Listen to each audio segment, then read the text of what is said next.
Hey guys, how's it going? My name is Thamriyell. Welcome to a video about the Grimrail Depot. One of the coolest dungeons you can ever do on Warlords of Draenor. I got to beta test myself with Dalaran, playing as his rogue. I got to play as my pally, and we just kind of went in and decided whatever happens, happens, and we're gonna discover what the mechanics are like and that kind of thing.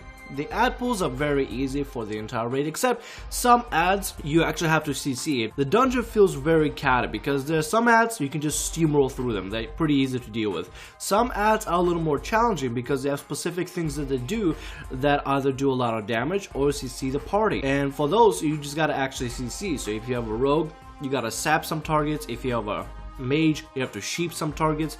If you're a warlock, you might need to use some stuns and fears here and there in order to help out CC all the complicated ads so that the rest of the team can actually, tank through them. Let's talk about the very first boss of the dungeon, Railmaster Rocket Spark and Borka the Brute. Now this encounter is like fighting two bosses at a time, or more like one boss and one really powerful ad. The one thing I love about the new dungeon journal that they added is that it's actually very simple. It actually lays out everything you're supposed to do and everything every single class is supposed to do, which makes the encounter a lot easier. So I'll tell you right now how to beat the first boss. Borka will sometimes cast Mad Dash, and when he does that, the tanks have to aim Borka's Mad Dash at the Railmaster Rocket Spark to interrupt his X-2101 aim missile barrage, which does a ton of damage to the entire party, and you will see a little arrow pop up from under Borka when he's about to do the Mad Dash. He'll face you back as a tank towards the Railmaster Rocket Spark. Borka will charge at you, do some damage, but then he'll run past you into the Railmaster, and if you can get the Railmaster down from the crates, you can kind of cleave both of them and actually do some decent damage on the Railmaster, because you want to make sure you want to still do decent damage, because as the guy keeps shooting a bunch of rockets at the party, his damage slowly increases. So in a way, this fight is kind of a DPS race. DPS in this encounter have to avoid getting hit by a bunch of target eliminator missiles from Rocket Spark, and also avoid being hit by Borka's Mad Dash. So when Borka is Mad Dashing, you gotta avoid it. In DPS, you will see a lot of red circles on the ground. Just don't stay in them. That's it. That's all you have to do. If there's a circle onto you, move out of it, and that's it. You avoid all the damage. Heroes have a little more complicated job.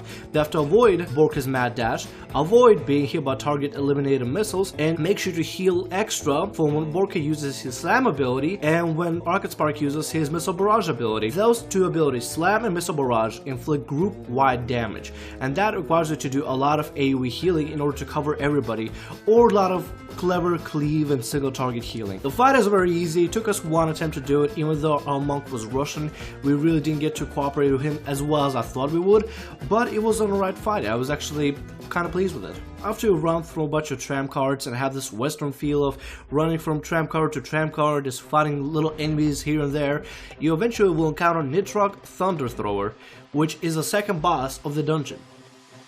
In the first couple of seconds of fighting him, he will eventually jump back to the very front of the card, get in his cannon, and use the cannon to blow off the doors on the side so that the dungeon party can get through it and start the main encounter of the fight. And this fight feels very cool because it feels very western, because you're on a train, you see the dunes of Draenor to your left and right. It's really cool, has a very cool feeling, and it's like, wow, I'm on a train, I'm trying to take the train down and derail it with this dungeon party, and I don't know, it feels really neat. I like these kind of dungeons that kind of immerse you into a specific situation. I love that. Okay, for this fight, all you have to do is while Nitrog Thunder Thrower is in his cannon just shooting at everybody, DPS, tanks, and healers gotta avoid the damage that he is doing. He's gonna be doing party-wide damage, which will affect pretty much everybody in the cone of fire. Just move away from it, and if you really need to, pop some cooldowns in order to avoid the damage. This fight was a little confusing at first, and it was kind of hard to figure out what to do at first, plus Dalaran got locked out, but I figured out halfway through the fight that what you're supposed to do is kill the ads and then use the black rock grenades that some of the ads drop in order to toss them at the boss or at the ads if they get too much. As a tank, what you're supposed to do is stand in the middle, grab all the ads, and make sure they're dead.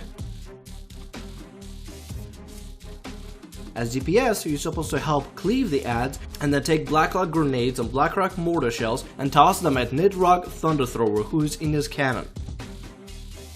The healers just gotta make sure they're in line of sight for everybody for the tank and DPS. This fight can get a little hectic. You might want to run around all over the place, but it's alright. Just make sure you stay in the line of sight of everybody. Stay close to the tank in case some of the ads start running to you so the tank can grab the aggro, and you'll be okay.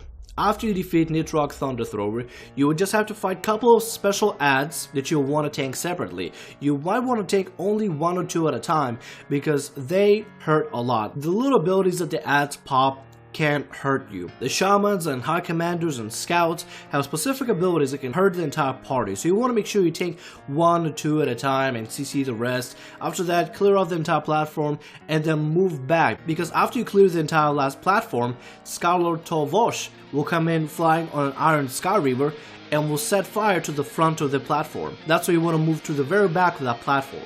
That I didn't know at first, but I figured out when I was getting set on fire. This fight, although it is mechanically complicated, it is kind of easy as long as you keep track of what's going on around you. The main mechanic behind Skylord Tolvosh is that her Iron Sky Reaver will sometimes fly by and cast diffused energy, which will electrocute a specific patch of the platform. The platform is split into 6 patches, 3 left, middle, and right patches at the front, and 3 left, right, and middle patches in the back. Diffused energy is going to be cast near Skylord Tolvosh, or where the Skylord Tolvosh is standing on. So what I would suggest to do is drag Skylord Tolvosh along the very edge of the entire platform, so it only gets the top left, top right, bottom left, and bottom right sides, so you have the entire middle lane open for whatever. You're gonna have to move around a lot, so healers, DPS, and tanks, make sure to move. Another mechanic that Skylord Tolvosh does is called Freezing Snare, which will summon a giant freeze trap which will root the target at place. Tanks have to move out of freeze trap, diffused energy at all times. Try to get Skylord Tolvosh to walk around the entire rim of the platform before running in the middle. Damage dealers dodge Spinning Spear and avoid freeze traps. Healers, diffused energy stacks over a short duration, so make sure you avoid it at all costs. Stay in a safe area and you'll be perfectly fine. After you defeat Skylord Tolvosh, the train derails. You don't get to see a cinematic. I'm guessing they're gonna put a cinematic later, but you get to see the aftermath of the train being derailed and destroyed and just kind of crashed in a canyon. And it's really cool. I love the instance, I love how it looks, I love how it feels, I love how it immerses you into this little experience, and overall it just feels great. If you get a beta invite, I hope you try because it's really fun, but if not, I hope you get to try this out when Warlords of Draenor finally releases. Anyway guys, I hope you enjoyed the video. My name is Thamriyell, like, subscribe, and as always, have a great day.